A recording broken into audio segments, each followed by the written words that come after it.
saudara. Shalom.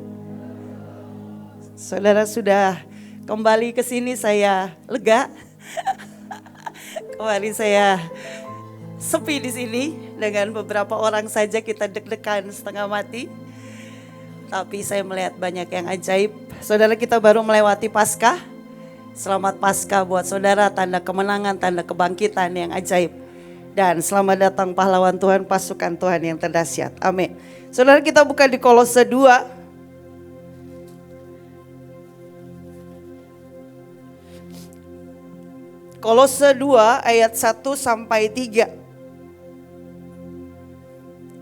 Saudara, firman-Nya berkata, "Karena aku mau supaya kamu tahu betapa beratnya perjuangan yang kulakukan untuk kamu dan untuk mereka yang di Laodikia dan untuk semuanya yang belum mengenal aku pribadi, supaya hati mereka terhibur dan mereka bersatu dalam kasih, sehingga mereka memperoleh segala kekayaan dan keyakinan pengertian dan mengenal rahasia Allah, yaitu Kristus. Sebab di dalam Dialah tersembunyi segala harta hikmat dan pengetahuan." Amin. Saudara, Alkitab berkata dengan jelas bahwa untuk menjadi terhibur dibutuhkan perjuangan. Untuk bersatu dalam kasih dibutuhkan perjuangan. Saudara, ada sebuah kekayaan yang Tuhan janjikan, yaitu terhibur dan bersatu dalam kasih. Saudara, apa pentingnya terhibur? Penting sekali. Saudara, kita lihat sebentar, hari ini kita akan buka banyak ayat.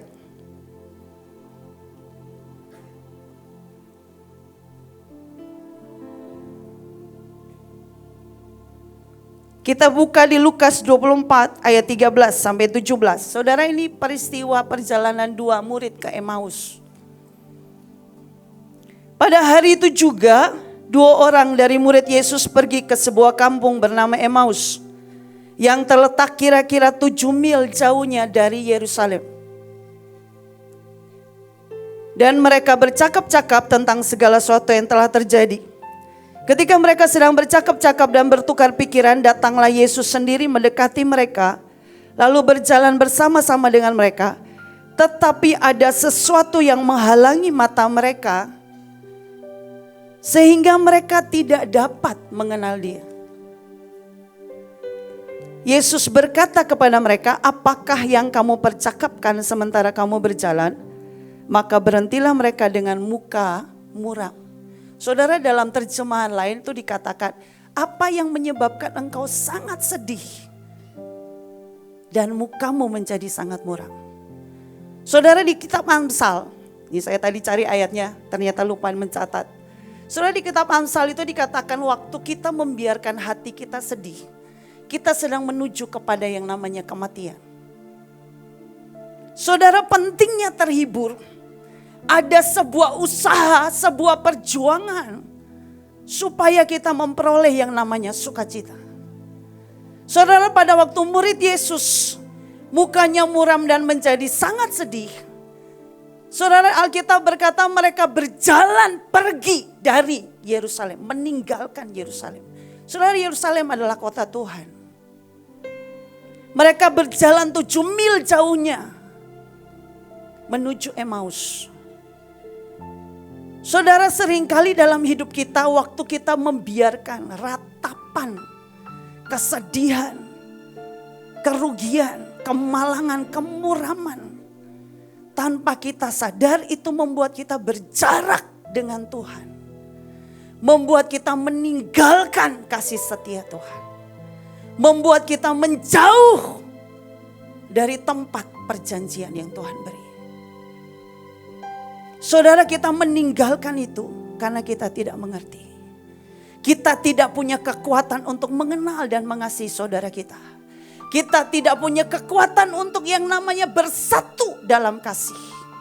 Kita tidak bisa mengerti orang lain. Saudara, ayat tadi berkata, sehingga mereka memperoleh segala kekayaan dan keyakinan pengertian. Bayangkan, saudara, pengertian itu membuat saudara sangat kaya. Pengertian itu akan membuat saudara yang tadinya harusnya marah dan meluapkan semua emosi yang bisa menimbulkan kerugian.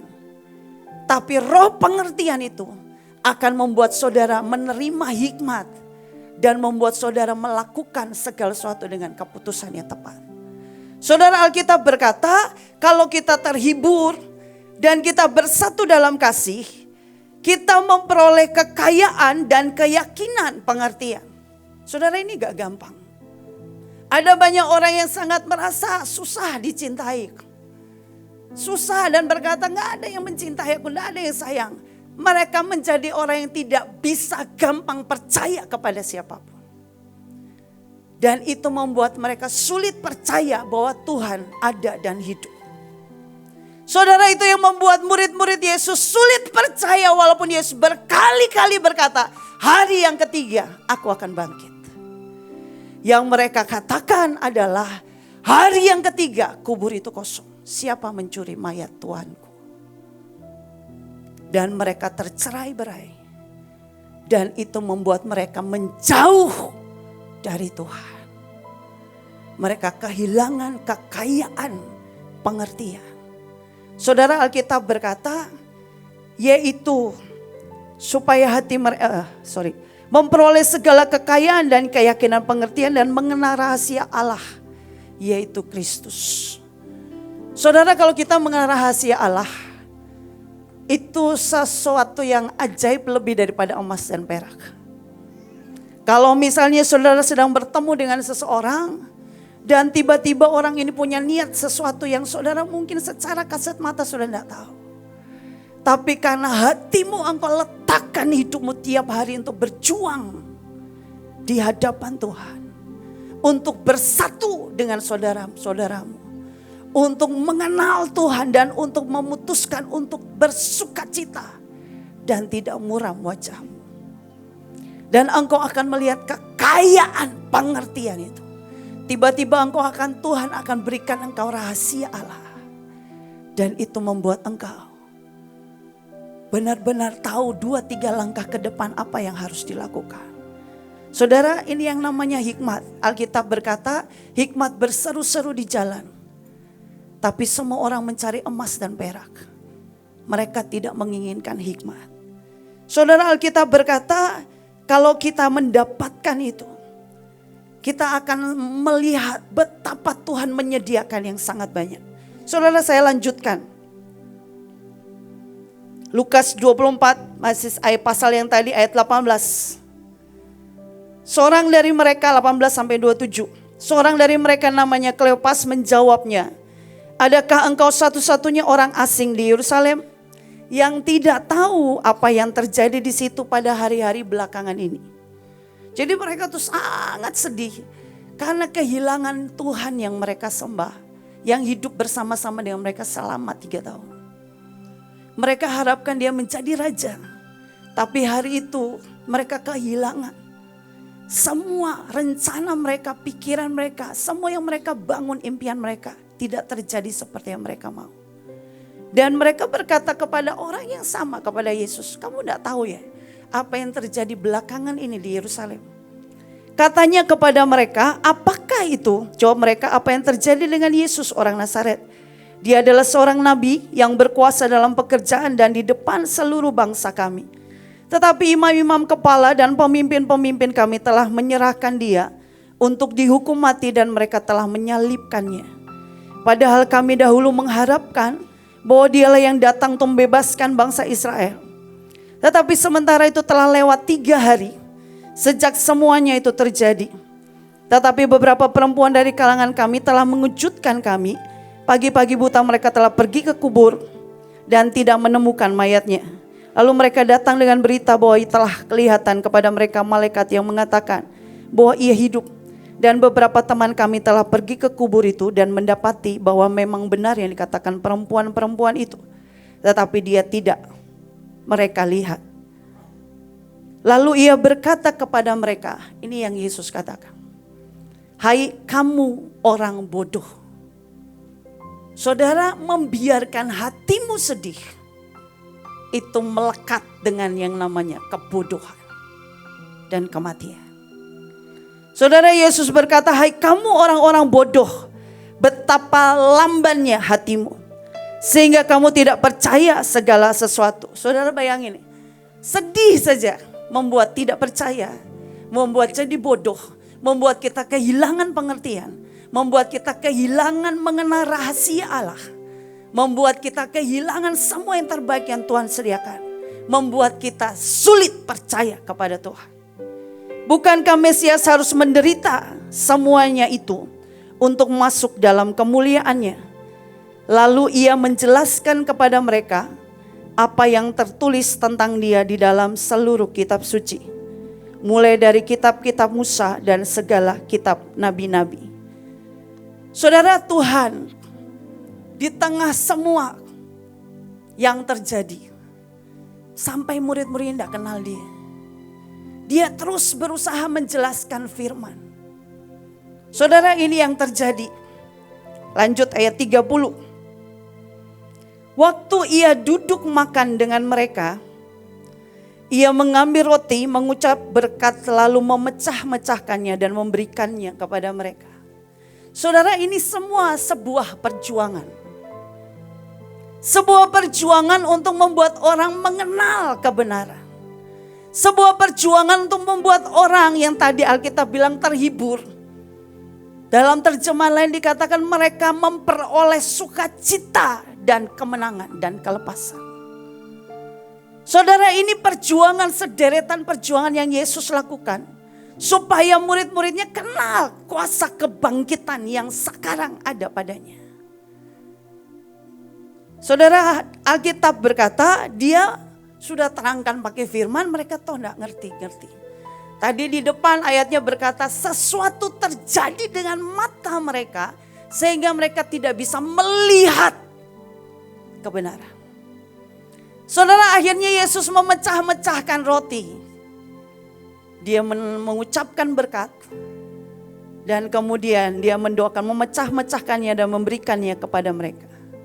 Saudara, firman-Nya berkata ketika itu terbukalah mata mereka dan mereka pun mengenal dia.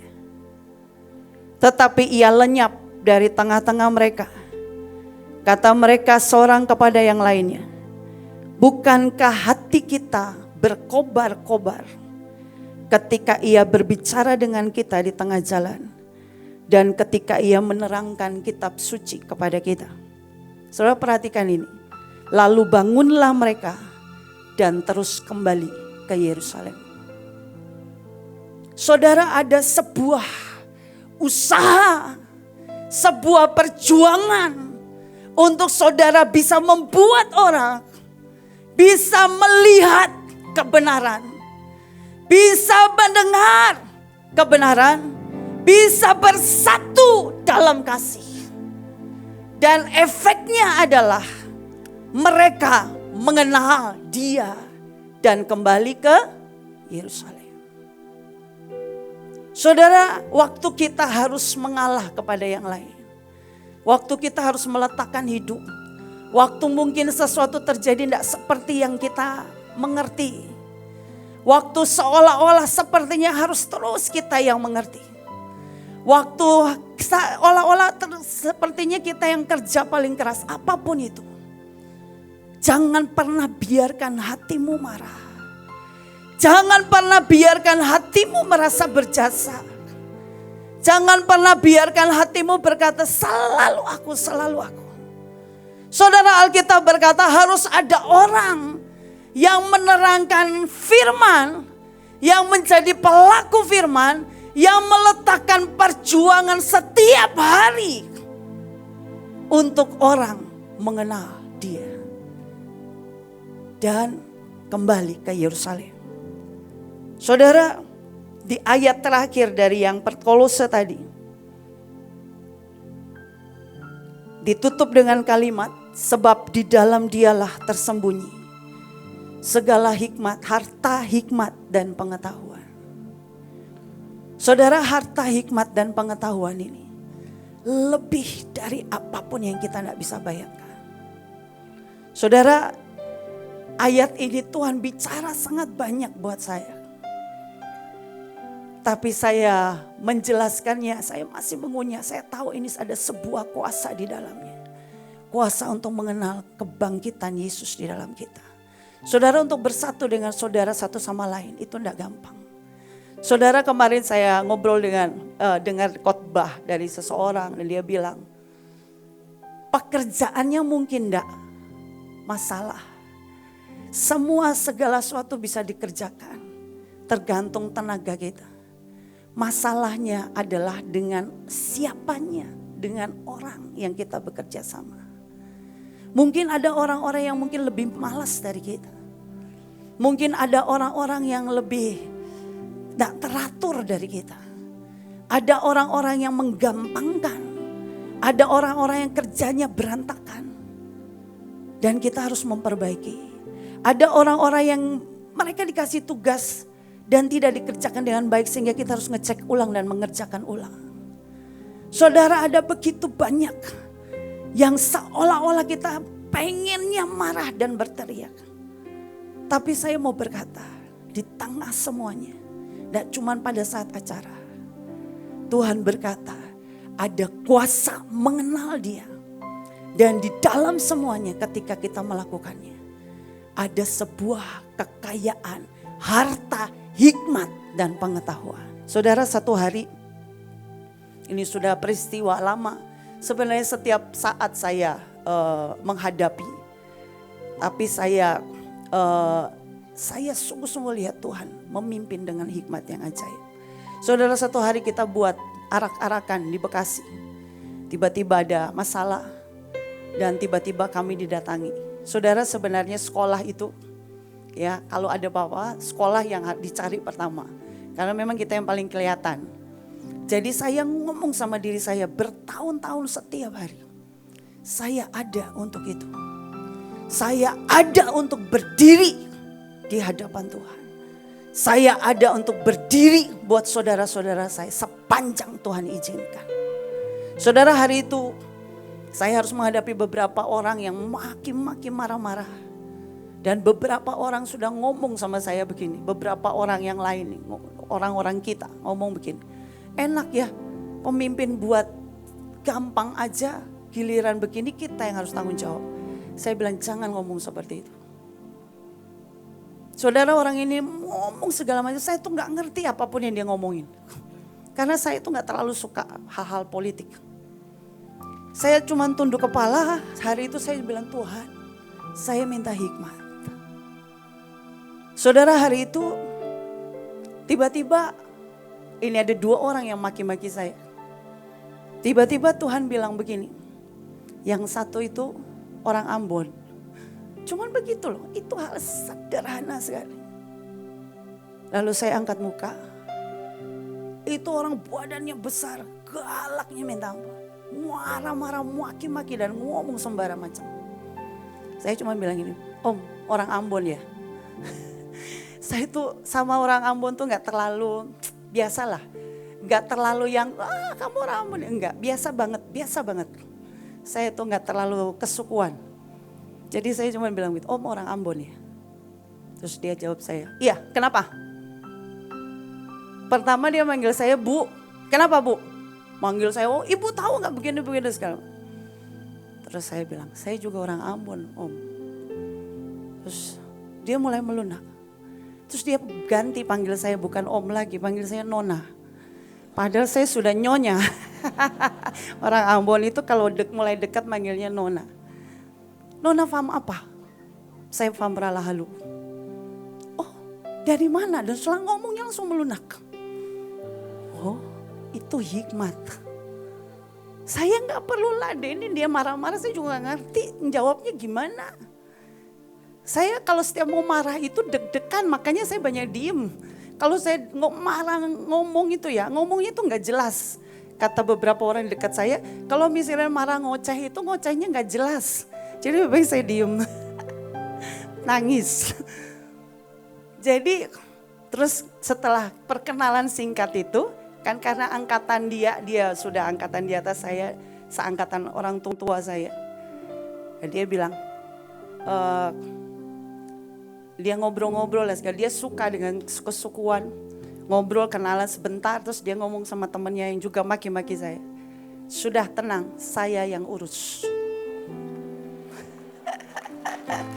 Itu hikmat. Dan dia berkata sama saya, kamu tenang-tenang aja, Om yang akan urus kamu. Oh, oke Om, siap. Om siapa juga saya nggak kenal.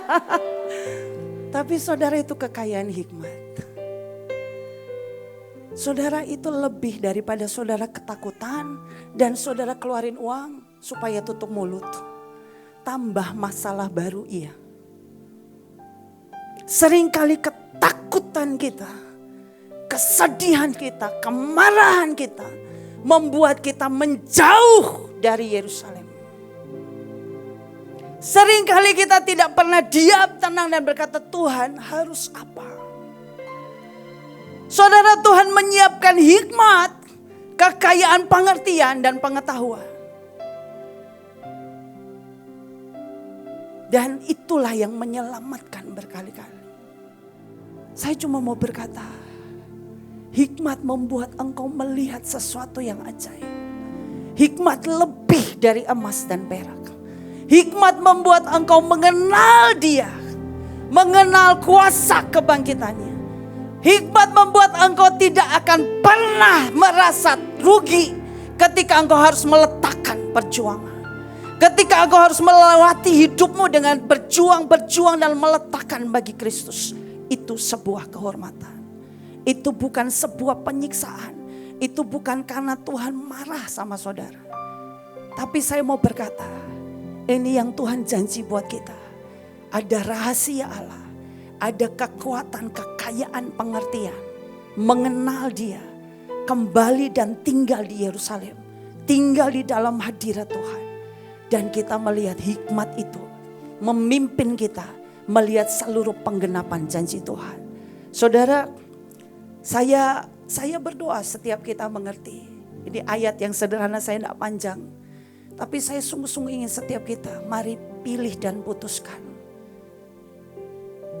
Letakkan perjuanganmu. Jangan pernah marah ketika engkau harus meletakkan korban. Jangan pernah marah ketika engkau harus berjuang untuk bersatu dengan yang lain. Jangan pernah marah ketika engkau harus meletakkan sesuatu. Demi orang lain juga mengenal Tuhan yang kita sembah. Amin. Saya tutup dengan 2 kesaksian. Saudara, saya baru pulang dari Ambon. Jadi saudara ke Adonai, saya ke Ambon. Saya ke Provinsi Kemuliaan sebelum semuanya ke Adonai. Saudara, tadinya saya pikir jangan-jangan itu pengalihan fokus. Tapi ternyata Tuhan memang bilang bahwa Jumat Agung, Sabtu, Paskah itu momen yang penting buat pembalikan keadaan. Saudara, saya ke Ambon tuh beberapa kali, 3 kali mungkin. Tapi saya tidak serasa sekuat kemarin. Saudara, waktu kami mau berangkat, jadi kami berangkat Kamis malam, Jumat subuh, pulang Senin subuh. Jadi itu perjalanan yang pendek, singkat, padat sekali dan tidak tidur. Sama sekali yang Sabtu ke Minggu itu sama sekali tidak tidur. Saudara, waktu kami ke sana, kami didoakan Bu In, dan pesan Tuhan berkata begini. Saudara, beberapa Tuhan akan buat yang ajaib. Malaikat-malaikat yang sudah lama akan dibangkitkan dan diaktifkan. Ada open heaven, pintu gerbang pujian penyembahan dibuka dan naikkan perjanjian darah. Saudara, hari itu saya tidak tahu harus bagaimana secara khusus. Tapi di dalam doa itu ada kalimat begini. Saya bawa Yehuda hari itu dan Tuhan berkata Yehuda akan ikut bayar harga. Saudara, waktu kita sampai, Tuhan tuh suruh naik ke tempat tinggi. Saya pikir naik tempat tinggi mah biasa ya. Ternyata Tuhan suruh naik ke 3 titik tempat tinggi dan mengepung bersamaan.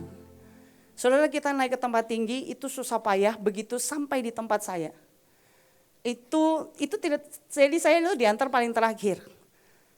Tempat itu saya sudah datangi beberapa kali.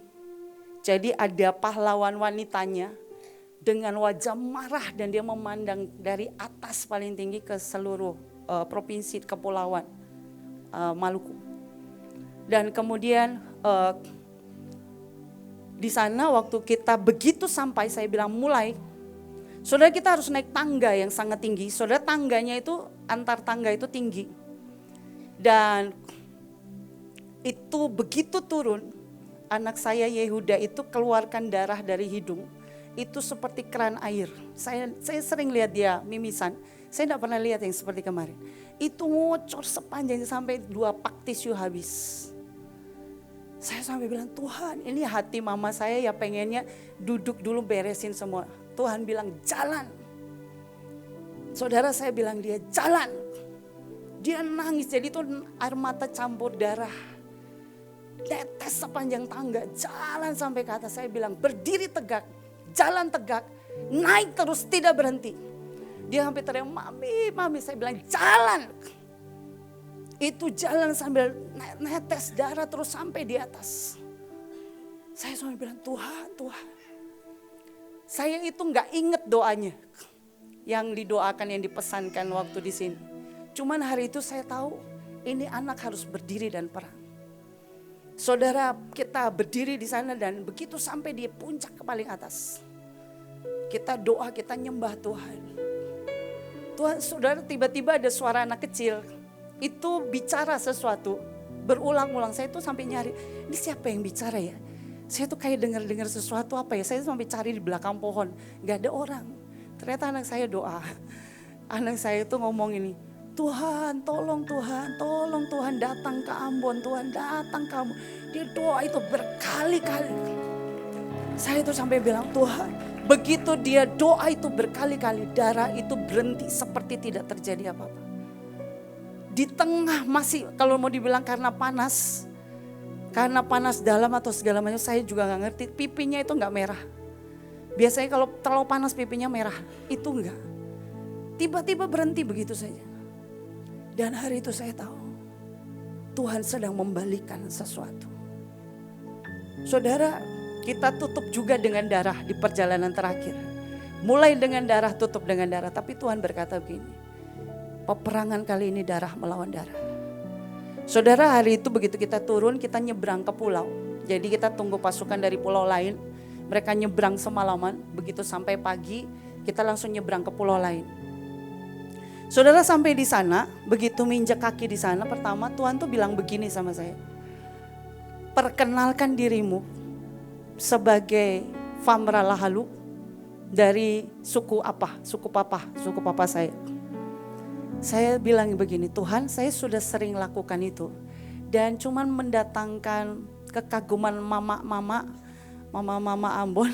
Oh, suku ini ya. Oh, kenal sama ini lah. Saya nggak kenal siapa-siapa.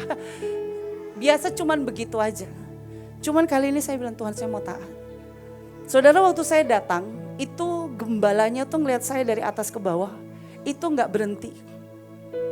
Saya sampai bingung kenapa ya. Terus hari itu, terus dia bilang begini, hari ini ketua BPD datang. Jadi ketua BPD sinodenya datang. Terus diperkenalkan, itu sebelum saya khotbah. Diperkenalkan, tahu nggak dia bilang apa? Oh, Bu Iin ya. Saya sudah nggak bisa mengelak, sudah saya bilang enggak, kan nggak mungkin. Iya Pak, Mahanaim ya. Gayanya begini-begini, jadi kita tuh sudah terkenal di banyak gereja di sana. Terkenal dalam tanda kutip ya. Jadi dia bilang, oh ya udah nanti khotbah ya. Terus habis itu beliau menghilang. Saya bilang, aduh Tuhan, ini orang kenapa ya? Rada-rada gimana gitu. Terus begitu mulai pujian beliau datang. Saudara, saya khotbah, itu pertama kali saya khotbah sampai jam 12 malam. Hari itu saya khotbah, saya ajarin banyak. Selesai khotbah, saya cerita tentang kita mau arak-arakan, saya bawa tabut dari sini. Kita itu kawal tabut kayak kawal telur pecah, takut pecah. Jadi jangan sampai saya berantem sama petugas bandara. Pokoknya ini gak boleh patah, gak boleh pecah. Segala cara kita doa, pokoknya segala macam. Sampai akhirnya tiba di tempat tuh, rasanya ya lega gitu. Kayak orang melahirkan. Saudara, waktu selesai khotbah, saya itu amin jam 12. Jemaat gak ada yang berdiri. Begitu selesai berkat. Saya bingung, kenapa gak ada yang berdiri, gak ada yang pulang. Terus gembalanya maju dan dia berkata, Bu, kami sudah putuskan kami tidak ada satupun yang tidur malam ini. kami harus berdiri sampai kami arak-arakan besok pagi. Saudara, itu kita arak-arakan jam 3 pagi, di sini jam 1 pagi. Jadi saudara bayangin, dalam hati saya, Bu, saya butuh tidur dalam hati ya. Cuman kan saya mikir, saya kan gak mungkin ya ngomongin, mereka lagi semangat banget. Ajari kami tentang talit, ajari kami tentang tabut, ajari kami tentang kerup, tentang arak-arakan, tentang semua. Jadi kita ajarin satu-satu, terus latihan sampai jam 2 pagi. Jadi kita semuanya sama sekali gak ada yang tidur. Sama sekali sampai anak kelas 3 SD. Itu saya tanya, kamu kenapa gak tidur? Dia bilang gini, saya sudah gak sabar mau arak-arakan. Tapi begitu selesai arak-arakan digeblak. Tidur sampai jam 10 pagi. Udah kayak tidur kayak gak bisa digerakin, gak bisa dibangunin. Karena saking ngantuknya. Tapi saya melihat semuanya antusias. Saudara, akhirnya kita siap-siap dan kita jalan. Saudara, setelah setelah Ibu Gembala, setelah gembalanya ngomong seperti itu, BPD-nya datengin saya. Dan BPD-nya salamin saya dan dia berkata, lakukan seperti yang Ibu lakukan di seluruh cabang kami di 5 pulau. Saudara, hari ini kita lagi persiapan dan kerjaan makin banyak. Jadi saudara jangan berpikir habis ini istirahat panjang. Enggak, kerjaan makin banyak. Amin. Percayalah, Dia Tuhan pemegang perjanjian yang menggenapi perjanjian lawatan buat kita. Amin. Saudara, begitu saya kasih waktu setengah jam makan. Dan kemudian gembalanya ngomong begini sama saya. Waktu saya perkenalkan diri dengan fam saya yang seperti tadi Tuhan bilang, dia datangi saya, dia bilang, saya seperti kenal Ibu. Terus saya tanya, kenal di mana? Terus dia bilang begini, tahun 2006 di suku itu ada seorang raja yang sangat kuat, Fam Ralahalu. Dan dia dikenal sebagai orang yang sangat pasang badan buat seluruh warganya. Dia dicintai oleh seluruh warga. Tapi ada banyak orang yang gak suka sama dia. Saudara, ini orang fokus dengan pendidikan. Dan dia bangun dari playgroup sampai SMP. Setelah itu dia dibunuh. Saudara, saya lagi berpikir ya, dulu setelah selesai semua. Dulu itu saya gak pernah cita-cita jadi guru loh. Saya gak pernah cita-cita kerja di sekolah. Ini bukan tujuan hidup saya dulu. Terus tiba-tiba Bu In berdoa dan beliau berkata, Tuhan minta kamu di sekolah. Saudara, setelah 19 tahun, hari ini saya baru tahu. Dan mereka berkata, bikin SMA di sana. Saudara, hari itu saya cuma bilang, Tuhan saya mau. Tapi kalau sampai belum terjadi gimana? Tuhan bilang, bukankah aku panggil engkau bukan untuk satu suku saja. Hari ini hatimu buat seluruh Indonesia untuk pendidikan. Dan Tuhan berkata, baik saja tidak cukup, engkau harus ngerti peperangan rohani. Saudara, raja ini dibunuh waktu dia kerjanya bawa angkot tiap hari. Hari itu dia dihadang sama musuhnya, ditembak sebanyak sejumlah penumpang. Saudara, penumpangnya ada 23 orang. Dia ditembak 23 kali dan mati. Terus saya tanya, anak-anaknya kemana? Gak ada yang gantiin dia. Semua menyaksikan kematiannya dan tidak ada satupun yang mau jadi raja. Saudara, saya tanya, itu tahun berapa? Tahun 2006. Saudara, tahun 2007 Tuhan mulai menghajar saya, menghabisi saya sampai anak saya meninggal. Dan itu proses berlangsung sampai hari ini 15 tahun. Saya cuma berkata, Tuhan, apapun Engkau tidak pernah salah dalam hidup. Dalam hidup setiap kita, mungkin hari ini engkau tidak ngerti kenapa engkau harus melakukan segala sesuatu. Mungkin ngalamin yang tidak enak. Tapi saya mau berkata, Dia Allah yang kekal. Dia tahu di belahan dunia yang lain ada sesuatu destiny yang harus diselesaikan. Saudara, waktu saya dengar cerita itu, saya tuh tiba-tiba ingat seperti yang 1 talenta tidak mengerjakan dengan tuntas, itu diambil diberikan kepada yang lain. Saudara, hari ini Tuhan sedang percayakan yang besar di tangan kita. Tapi apakah kita mau jadi orang-orang yang mengerjakan tanpa pengertian? Apakah kita mau jadi orang-orang yang mengerjakan tanpa engkau mengenal siapa Tuhanmu? Saudara, akan berakhir semua kesibukan hanya dengan pertengkaran dengan saudara-saudaramu. Yang tersisa hanya cerita-cerita, aduh dia itu nyebelin, aduh dia itu egois, aduh dia itu saya cukup tahu aja lah. Lain kali saya gak mau satu tim sama dia, nah bukan itu. Saudara, di setiap apapun yang Tuhan beri, jadikan itu perjalanan cinta. Sehingga engkau mengenal dia dan engkau memperoleh hikmat, kekayaan, pengertian dan hikmat dan pengetahuan. Amin. Saudara, hari itu kita arak-arakan dan ajaib sekali, kita dikawal polisi, foreder depan belakang, mereka buka jalan. Dan hari itu kita masalah dengan speaker. Saudara, saya bawa speaker kecil dari sini, suaranya cukup bening, cuman buat saya apakah suaranya bisa cukup keras. Saya tanya ke mereka, ada speaker buat disewa, mereka bilang gak ada. Saya tuh mikir, Tuhan harus sewa gak? Tuhan gak jawab apa-apa.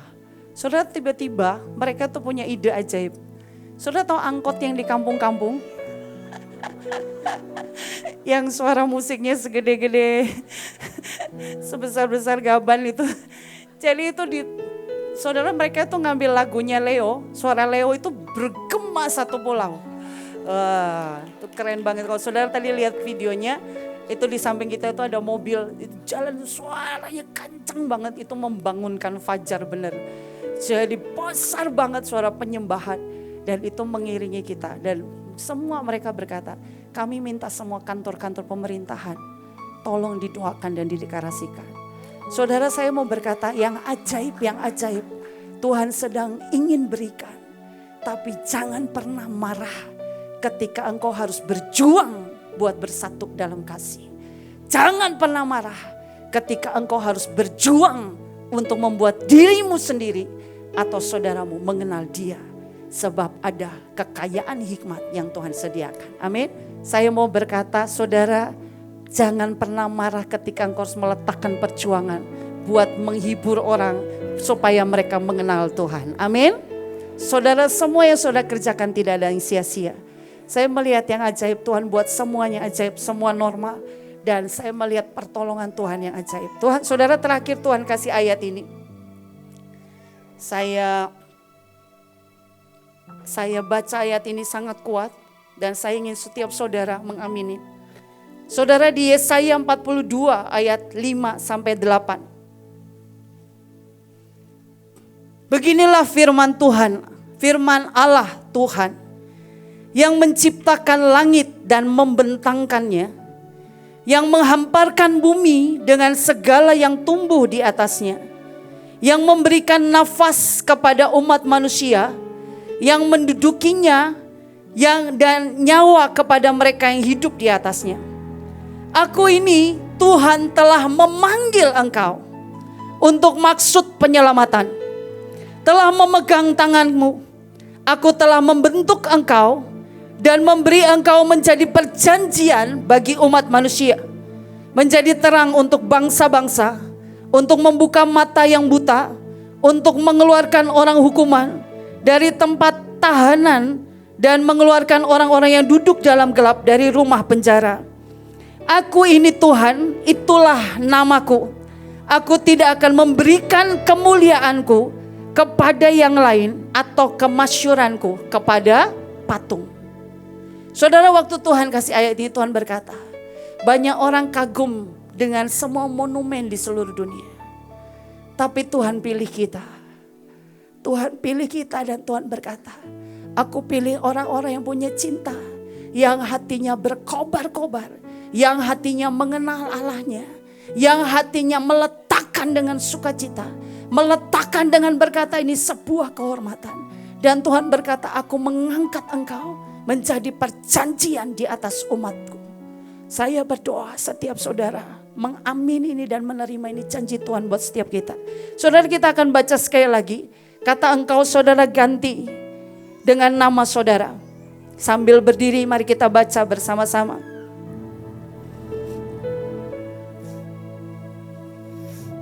Yesaya 42 ayat 5 sampai 8. 1, 2, 3. Beginilah firman Allah, Tuhan yang menciptakan langit dan membentangkannya, yang menghamparkan bumi dengan segala yang tumbuh di atasnya, yang memberikan nafas kepada umat manusia, yang mendudukinya dan nyawa pada mereka yang hidup di atasnya. Aku ini Tuhan telah memanggil Irene untuk maksud penyelamatan, telah memegang tangan Irene. Aku telah membentuk Irene dan memberi Irene menjadi perjanjian bagi umat manusia, menjadi terang untuk bangsa-bangsa, untuk membuka mata yang buta, untuk mengeluarkan orang hukuman dari tempat tahanan, dan mengeluarkan orang-orang yang duduk dalam gelap dari rumah penjara. Aku ini Tuhan, itulah namaku. Aku tidak akan memberikan kemuliaanku kepada yang lain atau kemasyhuranku kepada patung. Amin, amin, amin.